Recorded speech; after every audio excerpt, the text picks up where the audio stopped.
Donc ce qu'on aura à faire ici, cuisine, salon, première phase à faire, c'est de venir détapisser tous les murs. C'est l'heure du changement pour Safwan, jeune Éthiopien en France depuis 9 ans, hébergé par une association pour personnes en réinsertion. Ce matin, d'autres bénéficiaires sont venus lui prêter main forte pour donner un coup de neuf à son appartement. Quand je travaille avec eux, tu vois, je passe une bonne journée et aussi d'améliorer une nouvelle expérience. Ça permet de sortir un petit peu de son isolement. Exactement, ouais. Ça permet de passer un bon moment, c'est ça? Exactement, ouais. Le projet Iwaz, aidé en berbère, c'est un chantier solidaire par mois. Bon, t'as vu, quand on mouille bien le papier, ça part tout seul. Encadrés par des professionnels, les volontaires apprennent tous les rudiments d'un chantier, des calculs de surface à la réalisation d'un devis. Toute cette partie en amont, c'est aussi leur montrer qu'ils sont capables de.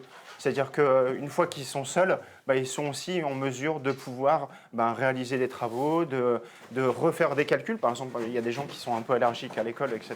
Le fait de se remettre en action et que ce soit concret pour eux, en fait. Ça sera fait aujourd'hui, la chambre, du coup? Oui, c'est ça.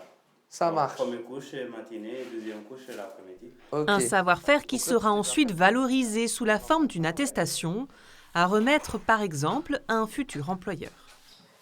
Ils sont en attente de papier ou ils peuvent avoir une OQTF, ils peuvent avoir aucune activité mis à part du bénévolat. Ça leur permet de mettre le pied à l'étrier et d'obtenir de nouvelles compétences, d'apprendre à faire de nouvelles choses qu'ils ne savaient pas forcément faire auparavant. Au-delà de l'expérience, une façon de responsabiliser les bénéficiaires et de les motiver à se reprendre en main. Toi, tu veux faire des formes géométriques, c'est ça? Ouais, comme ça, ouais. Forme Ok. géométrique, Ouais. celui-là. Ah, ça, c'est génial, ça. Et Souvent, quand l'appartement est fini, ils me disent « Ah, David, maintenant, ça y est, j'ai envie de mettre des choses en place, j'ai envie de racheter des meubles, j'ai envie de ranger mes affaires. » Ça y est, en fait, ils posent leurs valises, ils sont chez eux et ça, c'est vraiment une belle victoire. Paris réussi donc pour ce projet né il y a 1 an et demi et qui réunit pour l'heure une trentaine de volontaires.